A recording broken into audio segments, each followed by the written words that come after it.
عندك بقى فراوله وعندك كمان موز، تعالي وانا اقول لك هنعملهم ازاي. هنعمل كمان كوكتيل فراوله بالموز بجد حلو جدا جدا، واسرع كوكتيل ممكن تعمليه. عايزه تضيفي اي فاكهه تانية دي براحتك جدا. يلا بقى نسمي الله ونصلي على الرسول. اللهم صل وسلم وبارك على سيدنا محمد صلى الله عليه وسلم.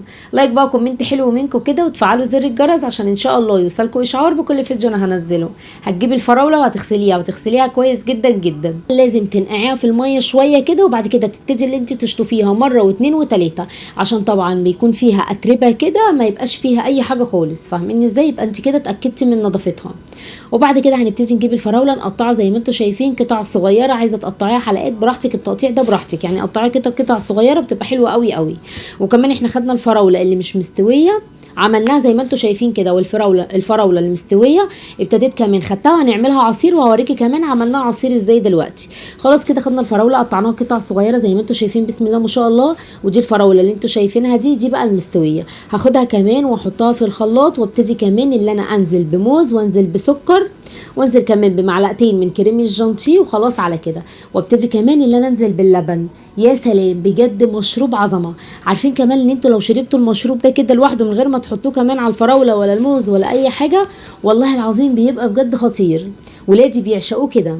جبنا الفراوله حطيناها في الخلاط، وحطينا كمان الموز بسم الله ما شاء الله. هنبتدي اللي احنا ننزل بالسكر. وبالنسبه للسكر، السكر ده على حسب الرغبه. بتحبي الحاجه مسكره زودي نسبه السكر، ما بتحبيش الحاجه مسكره قوي قللي نسبه السكر. وهنبتدي اللي احنا ننزل بمعلقتين كبار من كريم الجانتيه وكيس كمان من الفانيليا، وهننزل باللبن.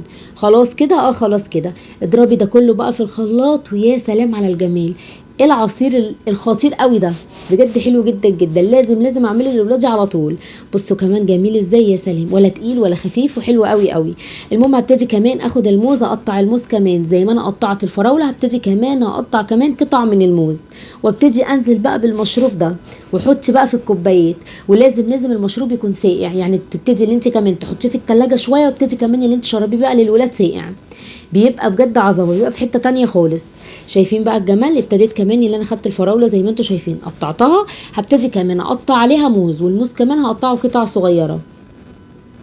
بص بقى الجمال، يا سلام. هتقطعيه بقى حلقات كده الموز بقى. وكمان حلاوه الموز لما بيكون طازه، بس لما بيبات عندي ببتدي اللي انا اعمله عصير لوحده. يعني حتى لو ما فيش فراوله وعايزه تعملي كل اللي احنا عملناه دلوقتي ده، تحطي كمان الموز مع كريم الجانتيه مع كيس فانيليا مع اللبن مع السكر، واضربيهم في الخلاط. هتشربي احلى عصير موز باللبن. ولادك ما بيشربوش اللبن، حطوا لهم في العصاير وخلينا احنا اذكى منهم. ايوه كده، خدوا اشربوا العصير ده بجد هيعجبهم قوي، ويبقى كمان استفادوا من اللبن، صح ولا لا؟ هنقطع بقى الموز زي ما انتم شايفين حلقات، وكميه الموز براحتك. يعني انت بتحبي الموز اكتر، بتحبي الفراوله اكتر، براحتك. وهنبتدي اللي احنا ننزل بقى بالمشروب بتاعنا اللي هو العصير اللي احنا عملناه في الخلاط. شايفين حلو ازاي؟ شايفين جماله؟ يا سلام. العصير اصلا طعمه خطير، والموز بقى اللي احنا مقطعينه حلقات، وكمان الفراوله. خلاص كده سهل وسريع وحلو جدا، ومفيش اسرع من كده. في اللحظه دي انت عايزه تضيفي تفاح ضيفي، عايزه تضيفي اي فاكهه انت بتحبيها ضيفي.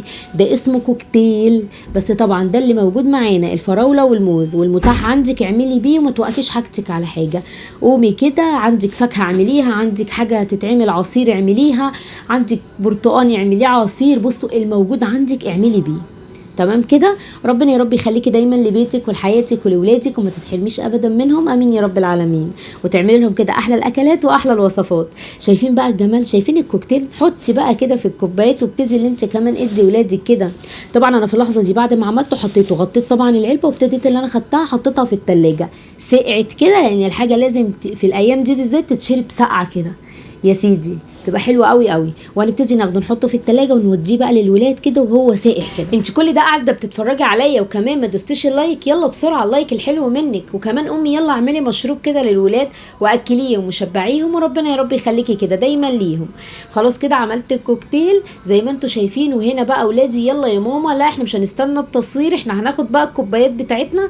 وهنا ما كانوش عايزين يستنوا اصلا من كتر ما هو اصلا العصير بجد حلو قوي قوي. بسم الله ما شاء الله. اشوفكم على خير. خير ان شاء الله في فيديوهات تانية كتير، واكيد اكيد شكل الكوكتيل لوحده كده يفتح النفس، صح ولا لا؟ الفراولة على الموز والعصير نفسه اللي احنا كمان ضربناه في الخلاط والله العظيم حلو جدا جدا.